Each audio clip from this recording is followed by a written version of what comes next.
Okay.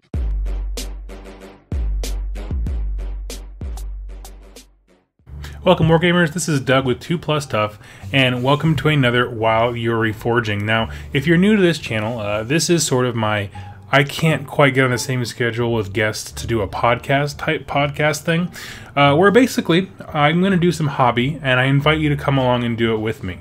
We're going to talk about a few topics, news and rumors, and things like that, as well as just what we're all working on, and paint together. So if you have some paints and some time, go ahead, drag out your brushes, and join along. So what I always do is this little introduction to join you to what we're doing, and then I'm going to point the camera downward so you can like look over my shoulder and see what I'm working on, and we'll go through things like hobby progress, questions that you guys send me, and other stuff. So let's get started. Alright friends, we're back here with our little setup ready to roll. Decided to flip my little normal mat so that the white wasn't blaring you guys in the eyes, so hopefully that helps a little bit. For hobby progresses, I'm going to do something a little different. A lot of things came out this week. Let me grab some stuff here. So I decided in the last half hour to put hobby purchases as part of my hobby progress, because I can, and this is my show. So, let me put this over here. First thing was I grabbed the Malign Portents book, which is actually going to be one of the subjects for tonight. So, if you are paying along and have some patience, stick with me. I'm going to give you my full thoughts on this. There's a lot of good stuff in here, but a lot of things that I think that could have been done better. I think it's going to be a fair review. So, keep that in mind. I got the cards that go with it, which we'll get to what they are. Really, they're just a really easy way to carry some of the rules from here, so you're not flipping pages and stuff like that. It's handy, it's not essential, but you know, I figured if I'm going to go in for 20, I might as well be in for like 30, you know, whatever. Grab the combat gauge, just because I had like a, is it Linko or Litko? It's one of the companies that makes acrylic templates. I lost mine, so I needed one, and it was only $8, which is fair and reasonable. I haven't even opened it yet, but I like the way it looks. I grabbed my War Queen, opened the box to make sure the base and stuff was in there. Other than that, have not touched her. Well, actually, I'm going to talk about her a little bit more as well when we cover the book, because I think the abilities that she gets for the Malign Portents campaign make her much better than I did in my last video where I talked about the Harbinger. So I want to get to that a little bit. But there is a lot more to that now, we understand, with the rules, with the campaign, than there were before. And the last thing is, I grabbed myself, I think what they call it, a battle journal or something like that. If you haven't seen these, it's really simple. It's just a way to record your games. Up until starting actually this video series, I've never had to like relay accurate information about games that I've played. But after the last one where I was talking about my game with Seraphon, some people were like, oh, well, he messed up and shouldn't have done this, blah, blah, blah. It's 100% me. I just retold it wrong and then corrected myself in the comments. So I grabbed this so that when I am on the show talking about things, I can do it accurately. And if you're not familiar with this, Games Workshop puts out, they have one for 40K and one for Fantasy, where you know, you put your opponent's name, you can list off what kind of army you were playing, what kind of army they were playing. A huge section here for notes, so you can kind of describe to yourself what happened. You can rack up and kind of total points at the end here to keep you track during the game, but also so that you have an understanding of how things kind of progress throughout afterwards. So, really exciting. And I wasn't going to grab it. I had seen it. It's been out for a couple weeks, but just I was at the store thinking about reviewing things for this kind of show, and I was like, you know, I need something. And I like it, and I support the company, so I picked it up. Anyway, so that's all the purchases as far as hobby progress. Let me get this stuff out of the way. This guy we'll come back to when we talk about that as our topic, which is going to be the main one for tonight. As far as model and actual hobby progress goes, hobby progress, it's been a slow week, very busy at work. Been making videos like crazy since the Legions of Nagash book came out, and so I have 3 of my 5 nights done. This is it. This is it for my Path to Glory campaign. I cannot wait for this to be over. I don't know why I hate knights so much. Like, not Chaos Knights, just anyone riding a horse. No idea. Never liked them. So, okay, but we'll get through it. We will overcome. So that is my hobby intro, and that's what I'm going to be working on throughout this video, if you want to join along with me. And typically at this point after Hobby Progress, I talk about games played. Unfortunately, with work and making videos and things like that, no games were played, so we're going to speed past that. But I do hope with my battle journal to have better coverage of the things that I have done. So we're going to slide right into Hobby Progress. Let me get some paints and stuff ready for myself. And now, let's see here. Right before I get into... sorry, we're not doing Hobby Progress, we're doing Q&A. So before I jump into that, I just want to say that if you have a question you'd like to ask me, please go down in the notes section below this video, and you will see a link to a survey. SurveyMonkey is just the best, cheapest way to organize those kinds of things. So in there, if you click that link, you'll be brought to one where you can leave a question, and optionally, you can leave your name. There's no... your name's not a requirement. Cannot ever find what I'm looking for. I know this is the... I just have this huge bucket of paints that I'm sure makes professional podcasters weep or whatever. I don't know. But you all have the luxury and the privilege of getting exactly what you paid for with this video. So we're just going to dive right into some Q&A here as I get my paints ready. Let's see. Oscar asks, I'm not sure if you have already discussed this on the channel, but I feel like Firestorm didn't really get the chance it deserved. Did you ever play it? Have you read any reviews about how the campaign plays?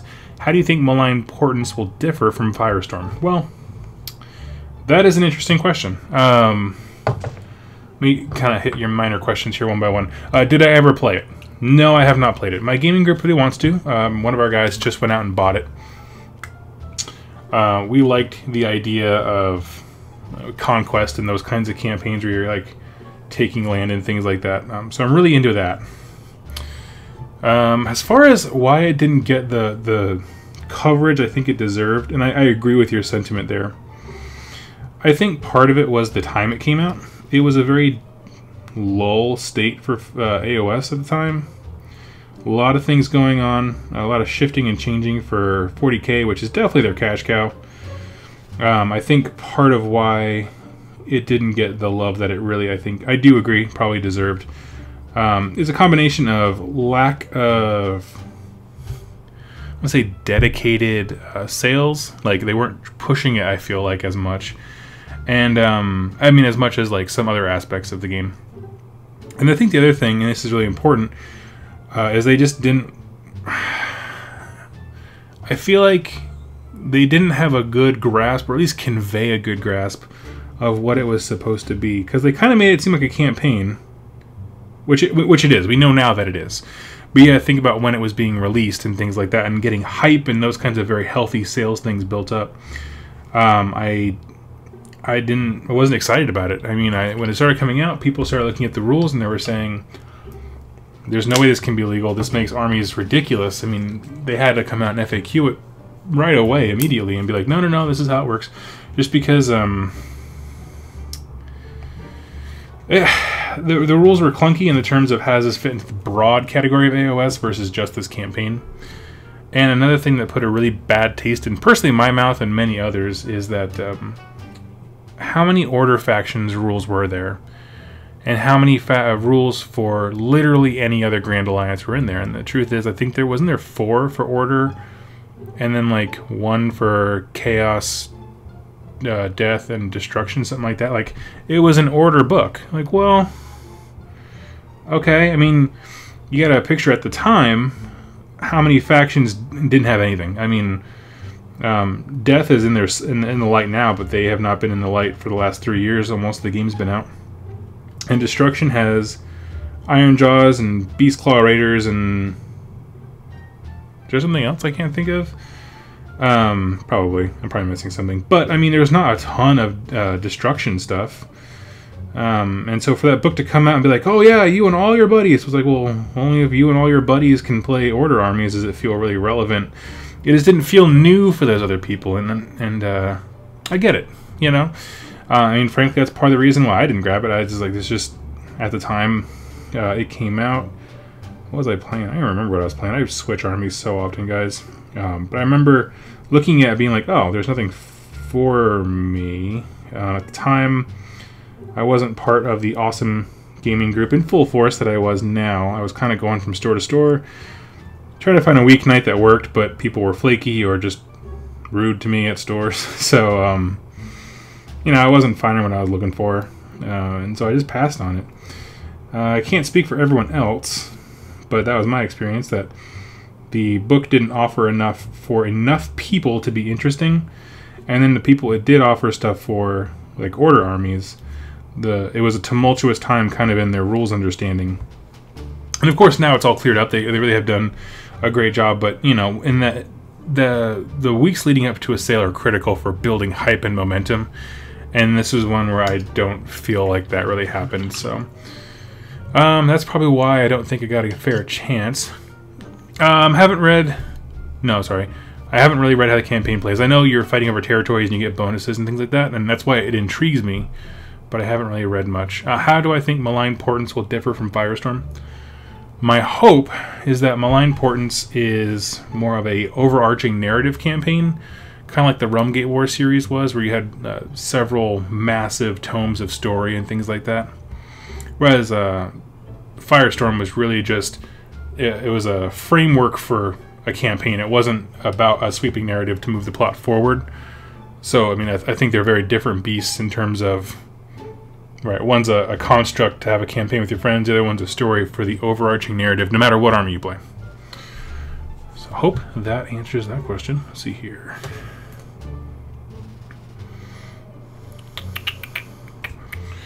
I'm going to grab another color here. Okay. Next question is Corey Bragg asks, so with the Daughters of Cain getting love, soon with a new fantastic model line and battle tome, which other mostly ignored small faction would you like to see expanded? I personally would love to see Man-Eaters expand to a full Ogre Merc army. That is the smallest of the ignored factions. For sure. Man-Eaters are cool. Legit, too legit to quit. As far as ones that I would like to see, I think I genuinely believe it's time for destruction. I want to see either Moonclan Grots or what are the Spider Riders?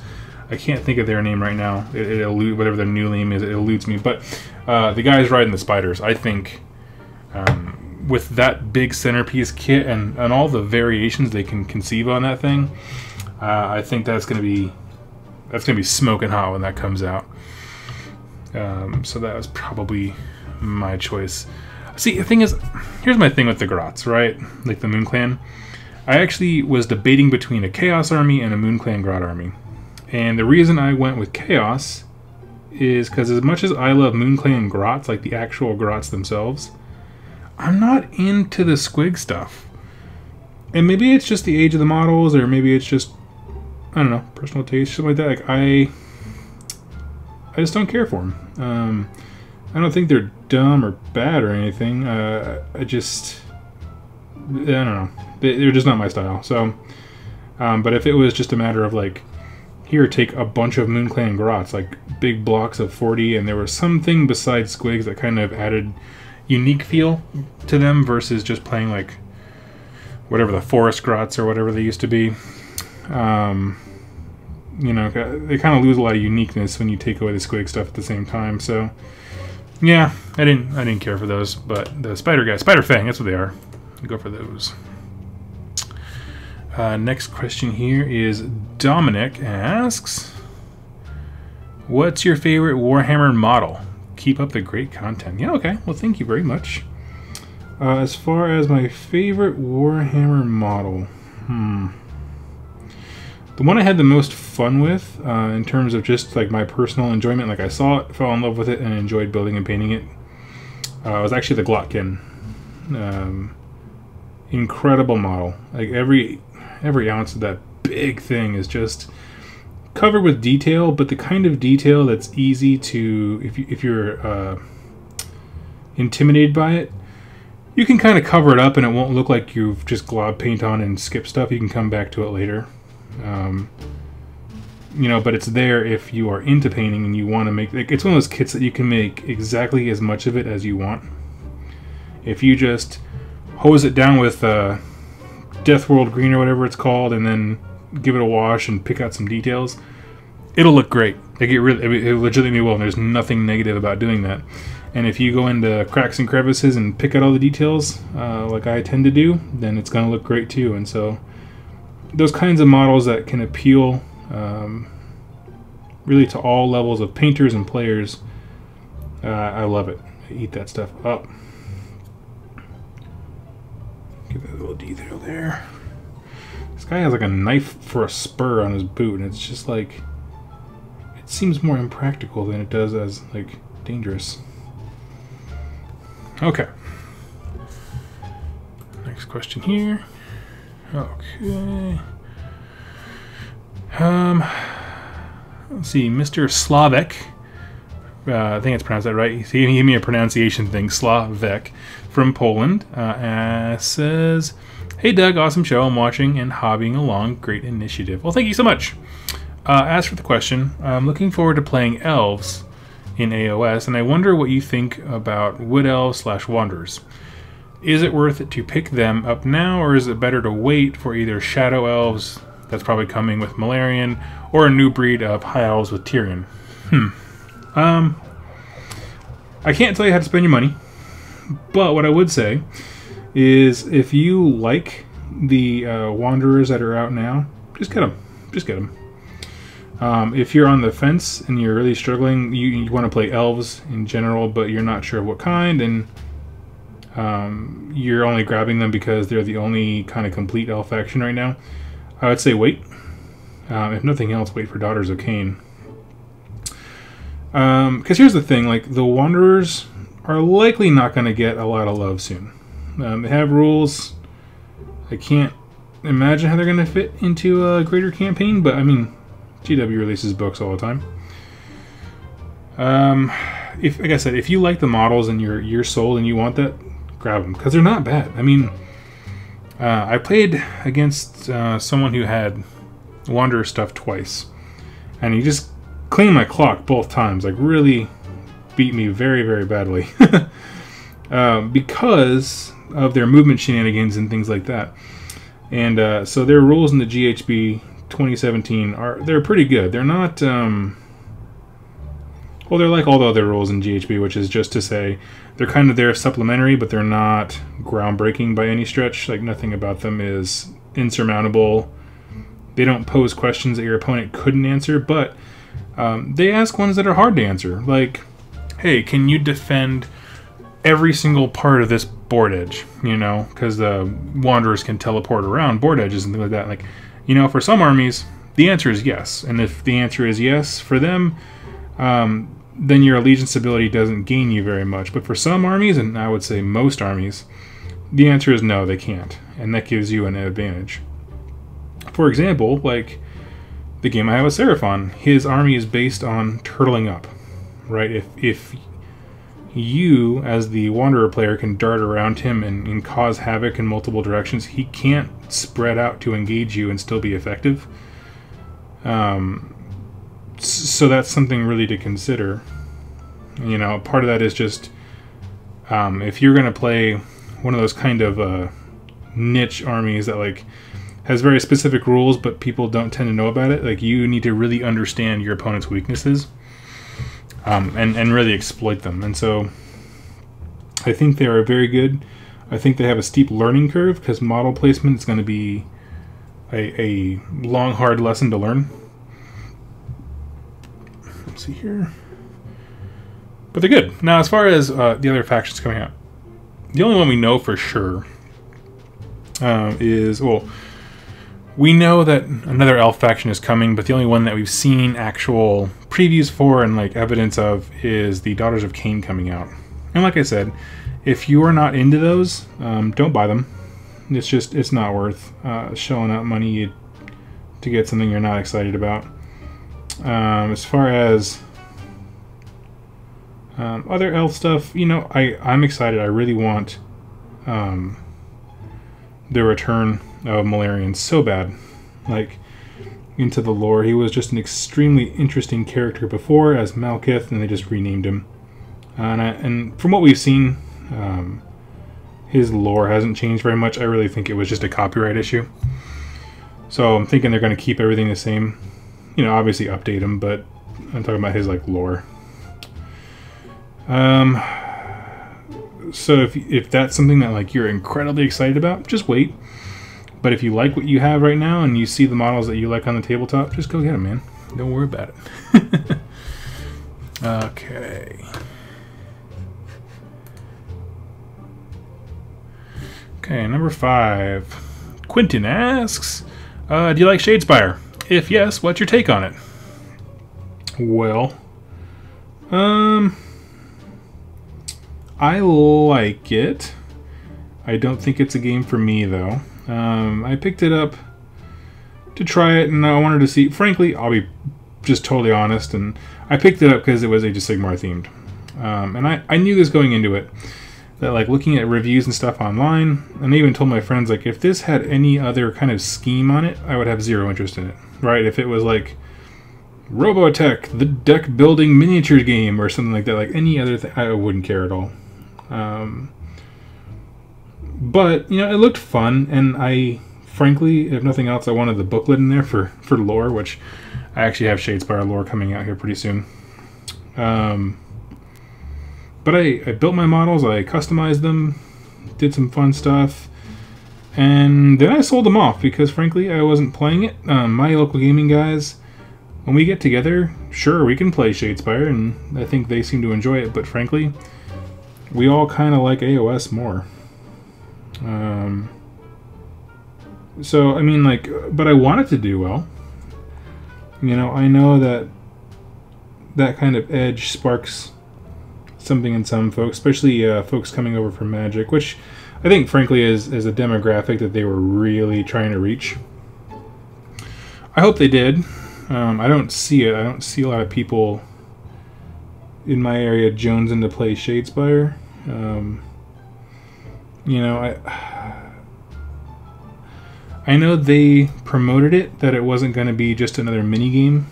You know, like Gore Chosen or whatever the Dark Eldar arena game was. But it's kind of how it felt. Once all the releases came out, I don't know. I think it lost a lot of steam initially.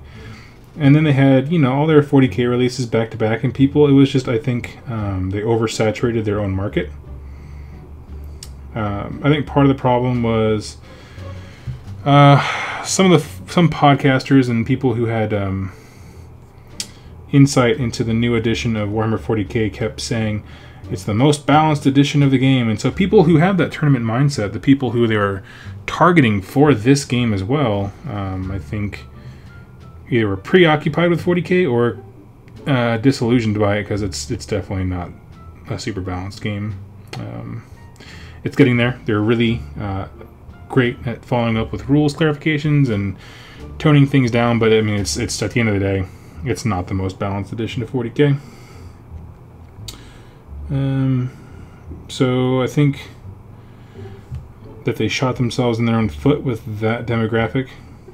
And just the market, you know, the pool of people who are going to go out and buy miniatures games is relatively small, and so when you are throwing so many products out so quickly, the market can't keep up, and so we stop buying things. You know, that's just life. That's just a selling strategy, and the company has done so many great strides. It's just they're trying to find their way, and I think Shadespire was definitely a testament to that. Okay, next question here. Tony Veretto asks, do you think that there will be a release of the elf races since the upcoming release of the Daughters of Cain and the lore revolving around Slaanesh? Yes, they've already announced that there's going to be more happening with the elves. They, of course, announced the Daughters of Cain, like you mentioned, And then they did also say there are more elves coming. As far as like a Slaanesh release, yeah, I mean they've banished all my doubts that they're going to get rid of Slaanesh. How about that? I wouldn't be surprised if it happened mid-year or towards the end of it. And I don't have any real reason for that, but other than the fact that I think they just want to get it up there and get it updated. It's a lot of people wanting it, myself included, because these guys can be Slaanesh. Let's see here. As far as yeah, so to answer your question, yeah, I think it's coming. I think this year is probably going to be a big year for Slaanesh eventually. Okay. Let's see. This gentleman, Neo Slate, asks, I love your videos and was wondering if you do one for Sisters of Cain when they come out. Oh, absolutely. Yeah, no, that's not even a question. The last two battle tomes, the Nurgle Magkin and Legions of the Gash, the minute they were available on the app, I had them downloaded. Because there's just so much in those books. I mean, my goodness. It's unreal. Let me grab here. I mean, I grabbed the Legions of the Gash book, and I made 3 videos worth of notes out of it in the first 15 pages, because it was just such an incredible release, and I just fell in love with it right away. So you can look forward to that, especially anything with elves. So people don't know this, but like when I was playing Warhammer Fantasy Battles, I had a wonderful high elf army. And I did like it, you know. I mean, people who watch this channel know that I army swap like I breathe, you know, just all the time without even thinking. And let's see here. So I cleared those out because I mean they were just so fractured in Age of Sigmar, which a lot of high elf players are experiencing, that I wasn't frankly having fun. So I got several armies that, you know, they're a little more stable in the game in terms of mechanics and things like that. But I love the elf stuff. I'm excited for Daughters of Cain. I think it's a strange first choice for elves. But maybe that's just, you know, the way the cookie crumbled when it came to their production cycle and things like that. So, like I said, I am excited for them. It is not the one I would have chosen first. I probably would have chose something... Well, I mean, with Tyrion and Malarian, yeah, like, just like you said, or another question said, like those are seminal figures in this universe, and so why we would start anywhere else? I'm like, okay, whatever. Let's see here. Number 8, George AQ asks, you have previously said that demons in AOS are more stable than in 40k. Could it be that the Age of Chaos has caused the mortal realms to be infused with energies of the warp? Maybe they are more stable because the realms are corrupted. What do you think? Yeah, I mean that's as good a theory as any. I mean, I think there's absolutely some validity to that. I also think that Age of Sigmar operates on different physics and rules than 40k does. Like they've made that fairly clear. I don't think, like, I never meant to say that the two universes are identical and then this is strange because demons are more stable here. What I meant by those things was like the narratives that we've ever had from Games Workshop before is that demons are very fickle and they kind of fade in and out with that, but they seem to be rewritten in Age of Sigmar. Now that doesn't necessarily mean anything for the 40k, like in relation to it. I haven't looked at 40k lore since they kind of rebooted that. For all I know, they could be more stable there too, is what I'm trying to say. But let me see here. Okay, sorry about that. Yeah, but I do stand by the fact that they do seem more stable. As far as your comment of could it be because of the Chaos Warp, certainly. We know from several books now with Nagash coming out that Chaos was already poking holes in the mortal realms, and so they had to have some kind of stability, sorry, at some point to be able to do that. So it kind of makes me think that, no, maybe instead of, you know, a clear reason like you just gave, maybe it's just a narrative thing. Like they just wanted to make them more stable, to make them more characterful and stuff like that. So that's kind of my thought. But your theory makes absolute sense. In fact, I mean, we know from stories early on in Age of Sigmar that demons just kind of spring up out of nowhere around corrupted realm gates. So that could certainly be that, you know, straight gateways to hell kind of thing. Let's see here. So anyway, your questions, what I think? I think it's a great idea.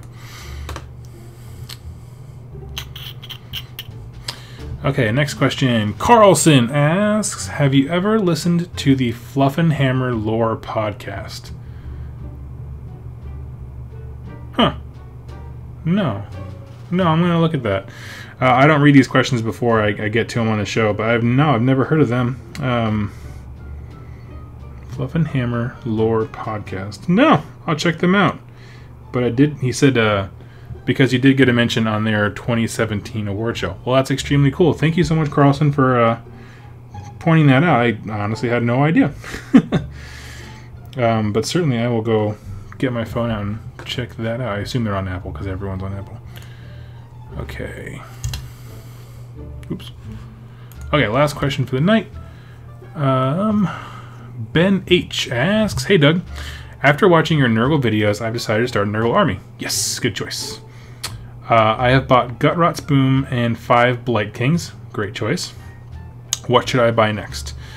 I am thinking either doing a pure human Nurgle worshippers or mixed. Well, that's actually your starting question.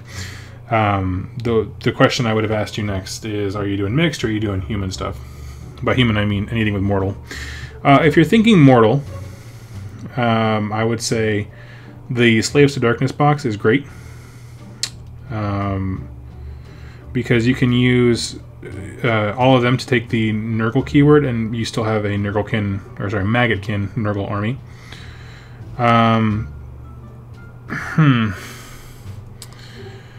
Your next few purchases are going to be kind of big, because here's the thing: Gutrot is not he doesn't have a command ability. He's a great model, actually. His new rules they gave him in Maggotkin are awesome, with being able to drop a unit of Blight Kings back behind the enemy's line. Top notch. Like, he's a great tool to have in your arsenal. As far as where to go, if you want to stick with just Blight Kings, you can do that and get a Rotbringer's army. For financial savings, I would say pick up a Slaves to Darkness, give them all Mark of Nurgle, and have them hold objectives, do the main combat. Putrid Blight Kings and Gutrot will drop in the back and mess some stuff up. Go after support heroes, things like that. I think that's probably a really great place to start. As far as where to go from there, if you want to stick with mortal stuff, Marauders are fantastic, but for strange reasons.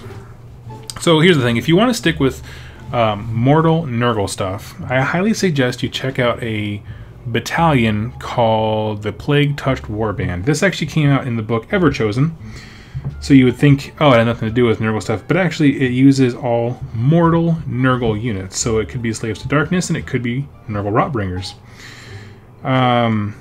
You already have 2 of the requirements in there with Gutrot and Putrid Blight Kings.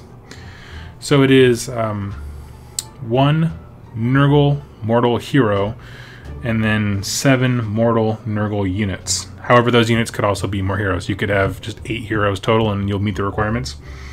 But basically, Marauders are great for that, because you can. They have an ability in that battalion where anytime anyone hits them or attacks that unit in that battalion, if your opponent rolls a 6 to wound, they take a mortal wound. And so, this doesn't sound like much, but if you get a bunch of cheap bodies that they have to chew through, like Marauders, then they're also taking wounds from things like the Feculent Narma, your powerful spells, all kinds of stuff. There's just a lot of mortal wound action happening. And man, it's nasty. I think it's Tom Lyons on Warhammer Weekly he is a big fan of that one and also the Tzeentchian one in that book. So the mortal stuff, like Slaves to Darkness, really it does have a place in those army books, and it's quite impressive. If you're thinking of going demons or mixed, I guess is kind of what your point is. I'd stay away from Clan Pestilence, because unless you're going to devote some major points to them, they don't really get up and running. Like, they need a block of 40 rats, or, you know what I mean, something like that. And then the other one is just Demons Nurgle, and that's a great place, because if you buy 2 of those start collecting boxes of Nurgle, you can make a Tally Band, which is a battalion from Magakin, that is actually pretty effective and pretty great. Also, you obviously get to summon those in if you want to use contagion points for that. So it just kind of depends on what you want to do. So, you know, you asked, you know, should you go with mixed or mortal? You got to choose for yourself. I can't tell you, but whichever one you choose, I'd say start collecting box for Slave to Darkness or the Demons of Nurgle. And that is it for the questions. So thank you all so much for those. If you have questions you'd like to ask, like I said, go down in the show notes, take the survey link, and they'll bring you over there. You can optionally leave your name or just whatever you want me to call you, and then ask your question. I'll get to it in the next show. Usually I do these pretty weekly. Every once in a while I might skip a week just because. Let's see. Oh, yes. Okay, well, everything I just gave a wash to needs to dry, which is actually perfect because today's actual show topic is this Malign Portents book. So let me get all this stuff out of the way. Okay, so thoughts on this guy. Initial gut reaction, if someone was going to put a gun to my head and say, what's this book like? It is like 20 bucks. And I think you get your money's worth. There's a lot of pauses in there because I'm trying to think if I really got my money's worth. Going through here, I'm sure you all have seen there's a billion reviews by people who do reviews better than me. But you know what it really is, I think it's a gateway from the last campaign system, Realm Gate Wars, into the new one, I think into this year. I don't think this is meant to be like the campaign books we've ever had before. Instead, it's meant to bridge the gap so that when the next campaign does start, we're not, you know, no one's lost. We're all on the same page. The first several pages of this book are recapping, you know, basically what Age of Sigmar is, the universe. Stormcast come busting through. They go all over the mortal realms. And then it just kind of towards the end here, it starts pointing out that civilizations all across the mortal realms are starting to have weird dreams and visions. And not just weird ones, but super dark, specific ones. Things that draw them to particular places. In note, it is the realm of death, Shaish.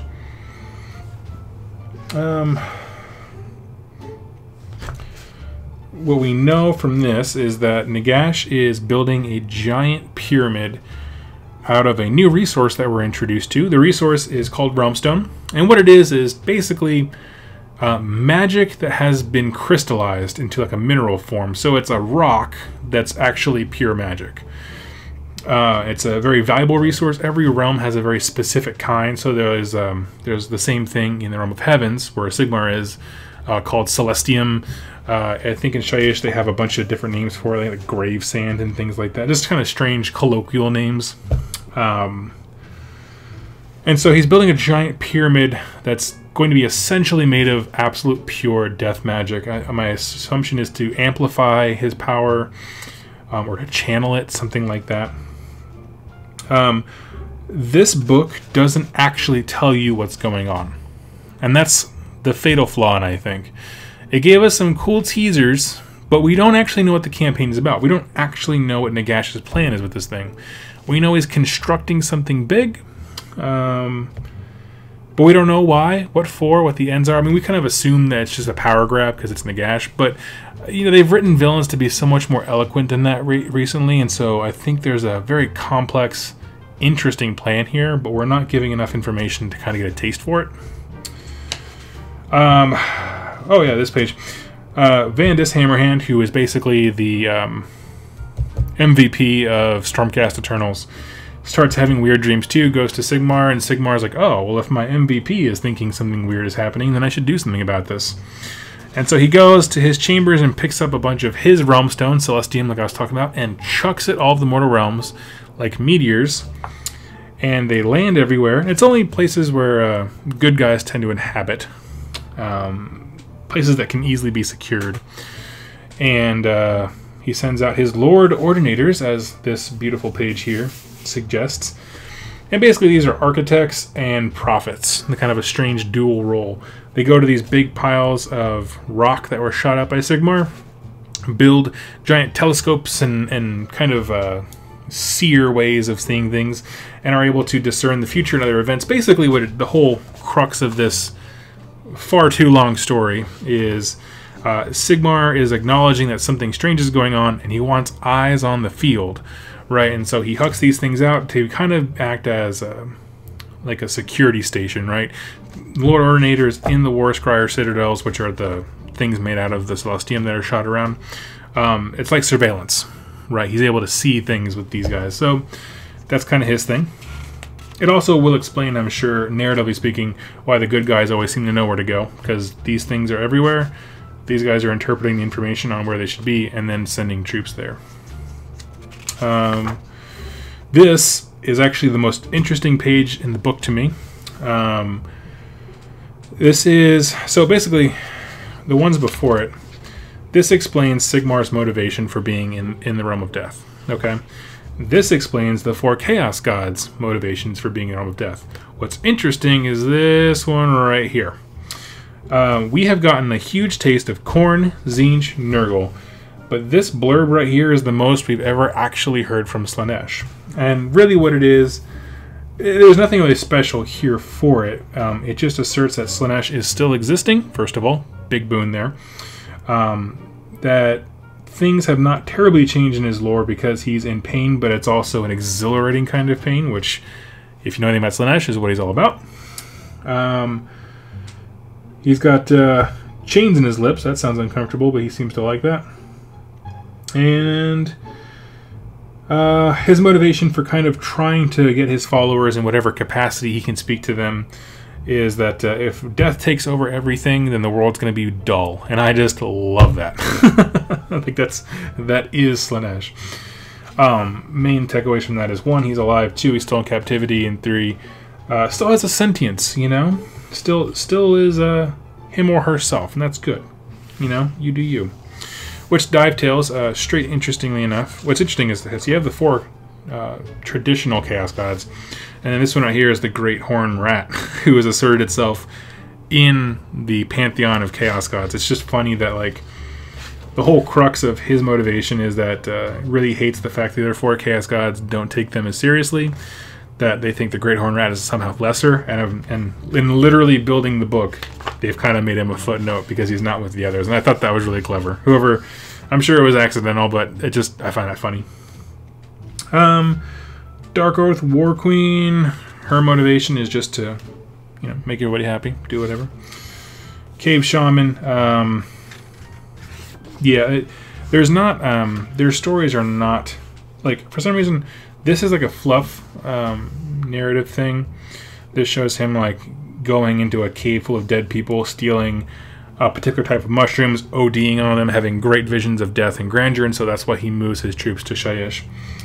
I always find the fluff more interesting than kind of their descriptions, because, you know, with shamans, things like that, like, this guy is like 80 points or something like that. It's on the back here, I can show you, but he's not a large part of your army. How much is he? This is like nothing. This isn't really even worth my time. 80 bucks. Yeah, okay. 80 bones. So, I mean, I just feel like this is a lot of text for someone who's relatively very small, but this flavor text is really, really good. So, that's kind of the same how I feel about the War Queen. I feel the same about the Knight of Shrouds, that his kind of fluff text is far more interesting. I'm doing a video on the Realm of Shyish with all the details that I gain here, so I'm going to skip past this. Which leads us into the Doomed March. Okay, here's an interesting thing. I'm going to pause, and this is my first part of my review rather than just going over what's actually in the book. if you were around during the End Times, when one of the End Times campaign books came out, you had a big Mac Daddy thick book full of stories and pictures and art and battle plans and all kinds of cool stuff. And then you had a second book, a book which looked exactly that thickness. And that second book had all the rules to allow you to play out the really cool story you read in the first book. Now, why do I bring this up? This story, The Doomed March, which takes up about, I don't know, 3 to 4 pages, is the big story of this book. And that, not my favorite. I'll cover the story in a little bit, but I'll suffice to say the missions and stuff you get in the back are about covering this story. So yeah, I mean, and so as far as the actual book itself, that's what you get in there. Everything else is just rules for playing in Shyish. To kind of explain, in case you're curious what this really is, the dreams that people have been having in Shyish have brought them there, and certain characters in your army, any hero, but also wizards in particular, and also your Harbinger, who is this chica, can kind of discern what the portents mean, and it has generally good effects on your army, sometimes negative effects on your opponents. So really what this book is an amplified on steroids version of the realm rules that we got in GHB 2017. That book had, you know, if you set your games in the realm of Shyish, take these rules. Same thing for Realm of Fire and stuff like that. So it's the same thing. Same concept. If you're playing in the realm of death, these are the rules. You can pick and choose as you like. In addition, some heroes can use prophecy points as kind of the resource we're talking about here to discern things and use them. Throughout the game, you're going to gain points. You gain 3 for playing in the realm of death every turn. You gain 3 for having a Harbinger every turn. 3 if a hero is garrisoning the Citadel, the big terrain piece that came out. And +1 for every wizard or priest. Okay? This means if you're playing the realm of death and you have your Harbinger, this chip, you're getting 6 every turn. Okay? And that's 6 in addition to a d6. You get d6 every turn, and then these are bonuses. So 6 plus d6. Usually on average, was it like 9? Something like that. With those 9 points, you accrue those every single turn, by the way. Those points, you can either, 1, choose or roll a series of portents. So basically what these are, to kind of give you an idea of how this is supposed to work narratively, because people are just kind of talking about the rules, but not talking about what it's supposed to represent. The Bloodied Skull, the Black Void, the Writhing Serpent, these are the dreams that these people have been having. These like super horrific signs and dreams that have been coming to them unstoppably. So what they do is when they go to the realm of death and they're trying to discern the meaning of these dreams, in that discernment and pursuit of knowledge, something kind of snaps in them and some effect happens in the battlefield. Meaning like, imagine you had dreams about the Writhing Serpent, right? And you're fighting in the battle, and all of a sudden, during your fight, you see a vision of a snake going through the enemy lines. Okay, then all of a sudden there's an explosion to the left. That's because your prophecy was coming true. Things like that. So as you're accruing points in the game, you can spend them. So how it says like 3 prophecy points, 1 prophecy point, to make this effect happen. Every effect tells you exactly when it's activated.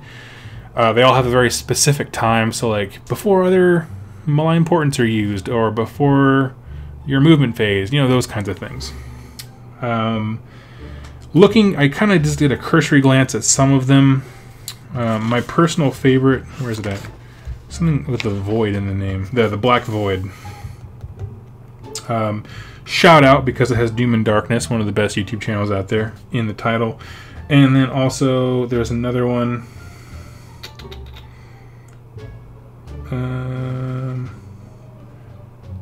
Yeah, so like this one lets you retreat and charge in the same turn, which is pretty cool. So those kinds of things. So it's just tons of rules, and what it really does is it allows you to just do more fun things in the game. What I would say is you don't need to be playing the Realm of Death to use prophecy points. Remember, that's just a bonus that you get. I think this mechanic is a lot of fun. I'm not super sold on all of the Realm of Death stuff. Let's go back to that.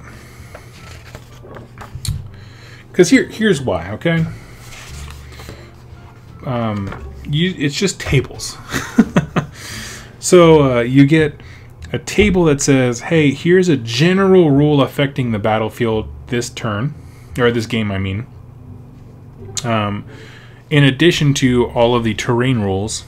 And over here, there's this one that says, hey, as units are dying, roll a d6. Sorry, at the end of a player turn, roll a die and add the number of units that were destroyed that previous turn. And then you're going to like consult this. So if, say you roll a d6 and it's 4 and 2 units died, okay, so 4 plus 2 is 6. Pick a friendly unit and move it as if it were in the movement phase. It cannot run when it makes this move, but can move again later in turn. So it's just bonuses that happen around the field here and there based on people dying. The idea being it's death magic leaving the unit that died and infusing itself into something else. Thing is like, I don't need more of these rules. I loved the Portents rules. These I could take or leave. Not gonna lie. The reason is, I feel like there's already enough mechanics in the game to kind of give little nudges here, nudges there, and these things are just more stuff, and stuff is easily forgotten. And I don't know. It's just more and more layers. And if you want to do something incredibly complicated, sure, that's cool, man. But for casual games, yeah, it's all right. But getting to the Malign Portents thing. Oh, also, I'll go back to here. Last note on these. None of these are particularly devastating or anything like that. You know, I had 1 of casting rolls for the game. That's kind of cool. It would have been cool if that was just the general rule, like, hey, if you're in the Realm of Death, +1 of casting stuff. As far as the actual Powers of Death table, it's all right. I mean, so kind of going over it in a little more detail, because I kind of breezed over it, and I know that a lot of other reviewers also do that as well. Say it's you and me are playing a game, and it's my turn right now, and I have managed to kill 3 units throughout the game, my combat round. My turn ends. Your turn begins, and you say, okay, 2 units died, you roll your d6, you consult, and so for your turn in your hero phase, you get to do whatever the effect is. And then it goes back to me, and I do the same thing. So we're kind of passing that buck. You know that the more opponent enemy units and units in general that are destroyed in the tabletop, the better the next person's turn is going to be because of this table. So it does add an interesting layer to the game. It's just more bookkeeping, and that's just not my favorite thing, right? I would rather have stuff like this, where it's not bookkeeping in the sense of you just put your... where are they? Yeah, these little cards are just literally these effects printed out.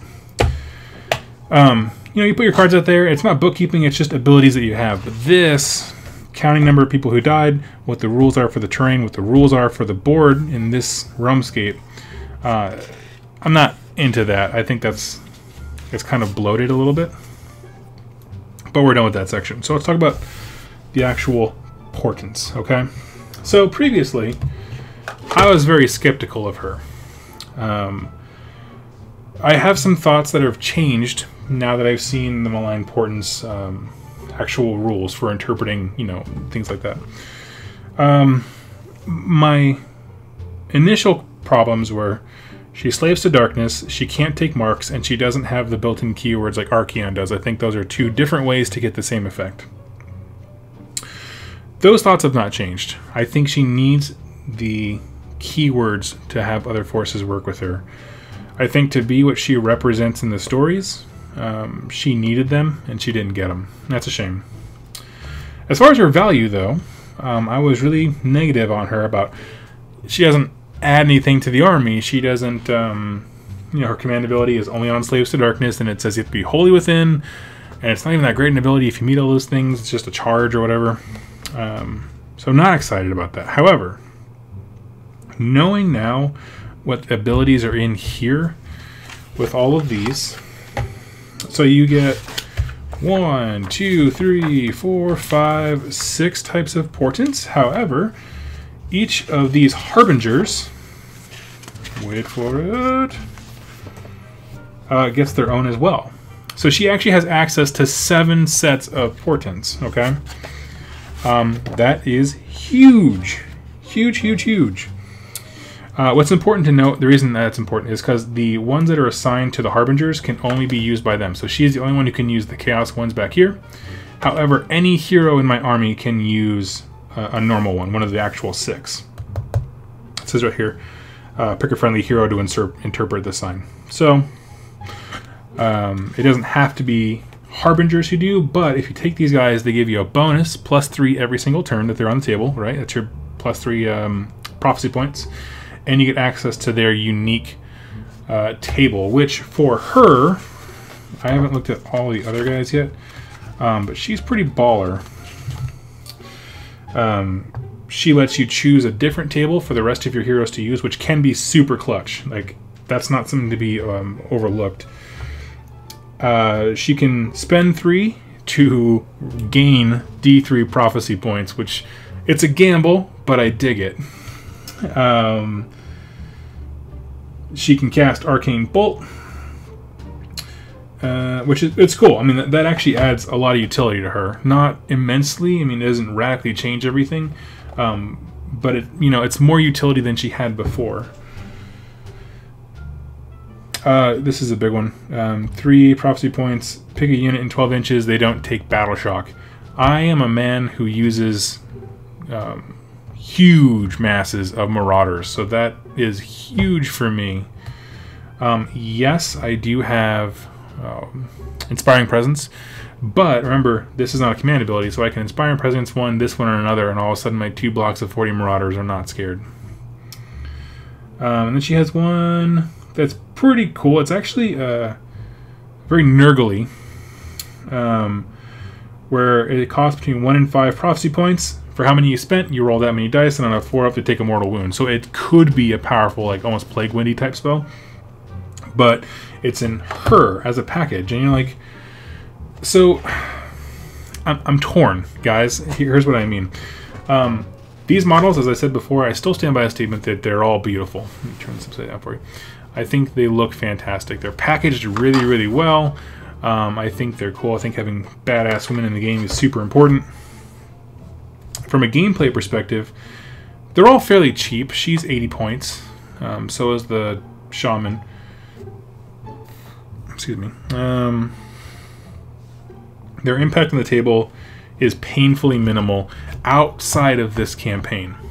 If we're talking about her on her own, like you're not playing this, or when this campaign is over, she's going to be the most beautiful Chaos Lord on the table. By that I mean, I'm not going to use her as a War Queen. Because the Chaos Lord is just so much better. However, we are currently in Malign Portents. So, thinking about that, I think her stock went significantly up in that specific area. The reason being, this set of abilities is pretty sick. Having access to this plus one of the other 6 and being able to interchange whichever one you want. She gives you more prophecy points.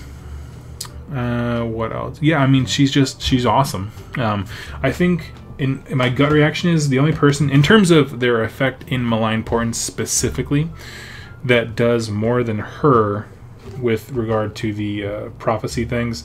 It's probably the Cave Shaman, because the Cave Shaman is a Harbinger, so he gets 3, but he's also, like I said earlier, Wizards and Priests get an additional one, so he's actually worth 4 of these prophecy points. And his stuff comes from the Signs of Gorka Morka, which is, I just love it. I just love it so much.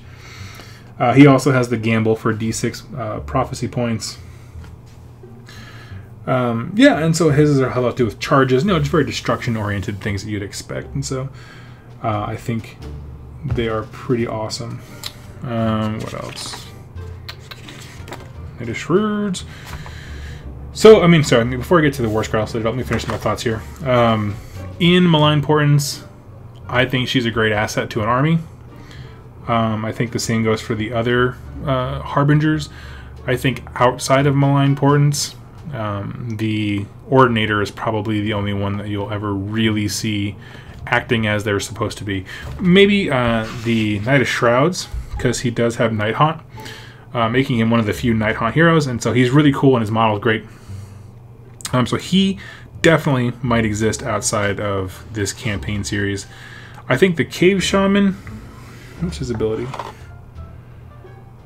It's okay. Basically, he hurts people around him. He has a chance of hurting around people around him with his spell, but you don't want him in combat. That's kind of the problem. So you might not see him too terribly much, except for thematic reasons. But certainly the Knight of Shrouds and the Lord Ordinator. Like I said, prettiest Chaos Lord in the market. As for the big terrain piece, we got the War Scryer Citadel. Got a little repaint job. This gold metal that's built into is supposed to be the Celestium stuff that SIgmar was using. And I like the architecture and that. This is a fairly old kit actually, but it holds up. It holds up really, really well. As far as the rules, well, so in the story that we got a little Malign Portents mini story that they released one day, where the Lord Ordinator went into one of these bad boys, kind of detached from his body, and flew up in the spiritual realm and basically orbital bombardmented a bunch of skeleton warriors. Basically, he went in there and called down SIgmar's lightning to where his visions were leading him, and was able to destroy a bunch of skeletons. Didn't put a dent in them though, because there's so many of them. You have rules for garrisoning, which is new. Just when units and stuff like that enter buildings and are then secured inside of it. My thing with garrisoning is I want more of it. And here's the problem I had with the Kharadron Overlords with their vehicles, because that was like a new thing. Like, Fantasy never had transports. What's going on? Well, you know, they introduced a rule that had almost always been exclusive to 40k in Age of Sigmar, and I thought it was interesting and refreshing and new and cool, and then we never saw anything about it again. I want garrisoning to be a thing. I want to garrison just about everything, even if it doesn't mean you're necessarily like secure with like an armor bonus or things like that. Just the idea of taking and holding a location, I think, is a cool thing. Because even if you do like the Ophidian Archway, right? I mean, garrison doesn't necessarily mean you fortify and dig in and fight. It just means it's a game term for inhabiting a space, and so you can do cool things with like take and hold objectives, fighting for passes, King of the Hill, those kinds of things, if you have this language for taking and holding a location. So I want to see more of this. I don't want this to go the way of Kharadron Overlords and their transports and just kind of disappear forever. Other than that, let's see here. You can unbind stuff just like a wizard can. And the big table here is you get a chance for one of these effects to happen on the battlefield. If you take the Lord Ordinator, you don't have a chance. You get to choose whatever you want. Let's read over the effects real quick.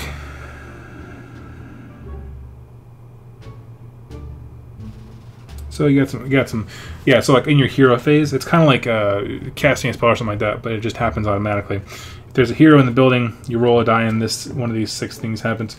For example, pick an enemy unit in 18 inches of the Citadel, and they subtract 1 bravery. That's not very impressive. All the way on the other end of friendly hero in 18 inches, you can immediately use a command ability. That's really good. Order has some fantastic command abilities.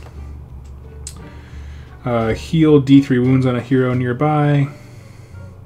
A lot of these seem to be within 18 inches of the Citadel, which is actually fairly big because this is a monster of a model. And that is mostly it. Actually, that's a really good point. So I hadn't really read through these in great detail. This number 1 is the only one that affects your enemy. Everything else does stuff to your heroes. Pick a friendly unit that has an 18 modules. So this gives like a super special save to a friendly unit. Reroll casting rolls. Ignore rends on a friendly hero. Command ability for a good guy. Like all of them affect your friends except for your allies, your army, except for number 1, which just has -1 bravery. The reason that's important is, like in that story, he did some real damage. I was really expecting this to be, you know, wizard heroes can hop in here and do arcane bolts and things like that. So that's uninspiring. Sorry about that. What's interesting is that there's no points cost for it. Very interesting. Like, I mean, for like order armies who wanted to use this later on, I don't see any kind of profile for it. No? Very interesting. So anyway, then it comes with battle plans. So here's kind of the thing when I talk about the value of this book, right? I think it cost me $20-25 bucks. I can't remember which one. And for that, we got some cool rules on the Realm of Death. I love the Malign Portents stuff. We got some lore that kind of brought us from where we were to where we are now. A little mini campaign storyline thing. There's actually slightly updated rules for Skirmish. I say slightly because they don't fix the problems that Skirmish had. They just kind of add more rules to it. Basically what they do is they take these rules, like the Malign Portents and the Realms of Shaya stuff, and minimize it down to where it works on a Skirmish level. The problem is that the campaign system is still non-existent. You can play 10 games, lose 9 of them, but if you win the 10th, you win the whole thing, which I think is lame. And then it goes into the actual battle plans. Now here's the thing. As far as value for the book, I am a fan of new players instantly diving into battle plans. Whether they're narrative or match play, doesn't matter, because it just changes so much of how those armies and those models function. I think they're important for not getting bored and having fun. I love that each of the battle plans here has the rules for Malign Portents stuff as a side note. This little square, says if you're using the Malign Portents rules, and then it gives you some cool things like manipulating prophecy points throughout the game, which is a really cool new mechanic that they can now pull on.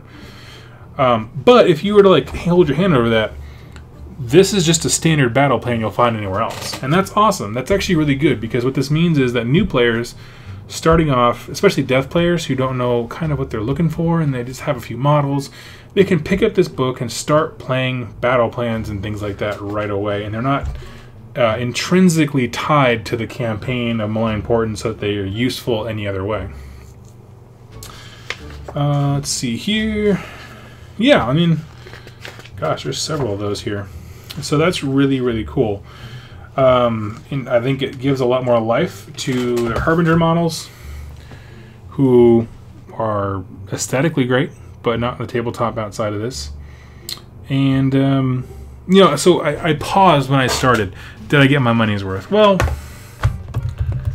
I did with the book. I don't think I did with these. I grabbed them because I do know how much of a pain it is to be flipping through different pages of a book, but frankly, I don't think I'm going to be flipping through pages a lot.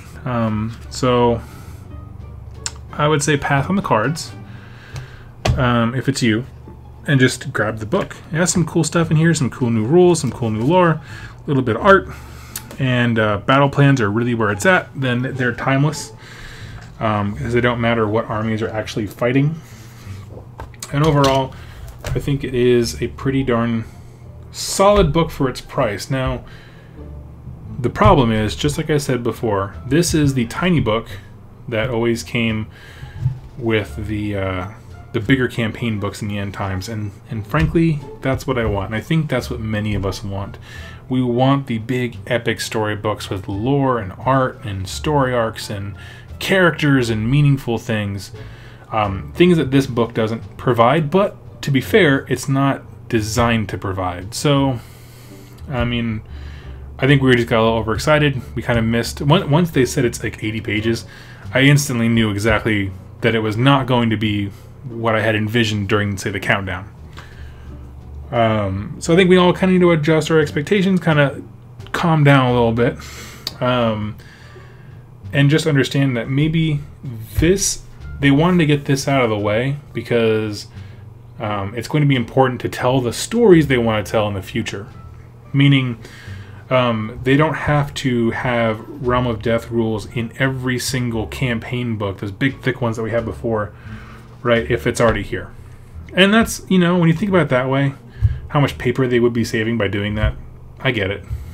I wish it was announced that way, that there's some clarity there. But ultimately, I think it's still a great deal, provided that much more is on the way, narratively speaking. I think that's generally the consensus amongst YouTubers. So, anyway, those are my thoughts on Malign Portents, the book. All right, so my voice is going out. I've been talking for over an hour. Hope you've enjoyed painting to that. Let me see here. Yeah, okay, covered everything I want to cover. What I want to say, just do my little closing invitation and invite you. If you want to be a part of the show, I usually put these up on Wednesdays. I try to anyway. I always encourage, go ahead, scroll down, leave a question for me. I will definitely answer it as best I possibly can. I look forward to hobbying with you guys next week. And hey, if you ever want to share something you've been working on, you can head over to the Facebook page and shoot it to me as a message. Just the 2+ Stuff page. You can see it on the channel icon up here. And I'll be happy to share that in my next video. So until then, friends, you know, leave questions, go sign up for the 5K giveaway, and enter yourself in a chance for winning $100 to Games Workshop. So thank you so much for watching. I look forward to seeing you in my next While You Were Forging.